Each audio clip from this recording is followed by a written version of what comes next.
ការវាស់វែងបោះបង្គោលព្រំដែនបណ្ដោះអាសន្ននៅចន្លោះបង្គោល52និង59ស្រុកគំរៀងនិងខេត្តចន្ទបុរីសម្រេចបាន95%ក្រុមការងារវាស់វែងចម្រុះកម្ពុជានិងថៃបានសម្រេចការងារបោះបង្គោលព្រំដែនបណ្ដោះអាសន្ន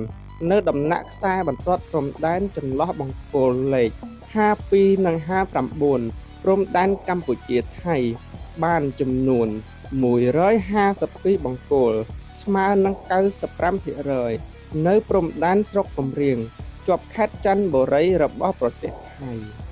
ការបោះបង្គោលព្រំដែនបណ្ដោះអាសន្ននៅលើបន្ទាត់ព្រំដែននេះធ្វើឡើងចាប់ពីថ្ងៃទី8ដល់ថ្ងៃទី24ខែវិច្ឆិកាឆ្នាំ2025នេះ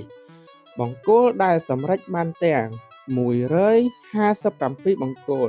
គឺស្ថិតក្នុងចំណោមបង្គោលសរុបដែលត្រូវបោះចំនួន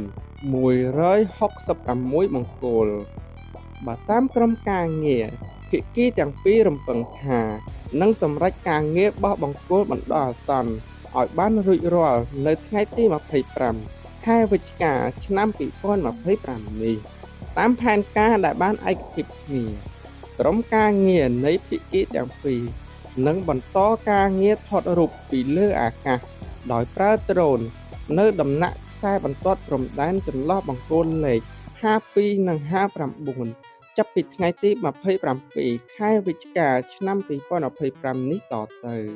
មន្ត្រីជំនាញបញ្យល់ថាការបោះបង្គោលព្រំដែនបណ្ដោះអាសន្ននៅព្រំដែនស្រុកគំរៀងធ្វើឡើងមុនការថតរូបពីលើអាកាសដោយប្រើដ្រូនពីព្រោះខ្សែបន្ទាត់ព្រំដែននៅតំបន់នេះត្រង់ហើយភាគីទាំងពីរបានឯកភាពគ្នាបោះបង្គោលបណ្ដោះអាសន្នមុននឹងថតរូបពីលើអាកាសចំណែកនៅភូមិព្រៃច័ន្ទក្រុមការងារត្រូវថតពីលើអាកាសជាមុនសិន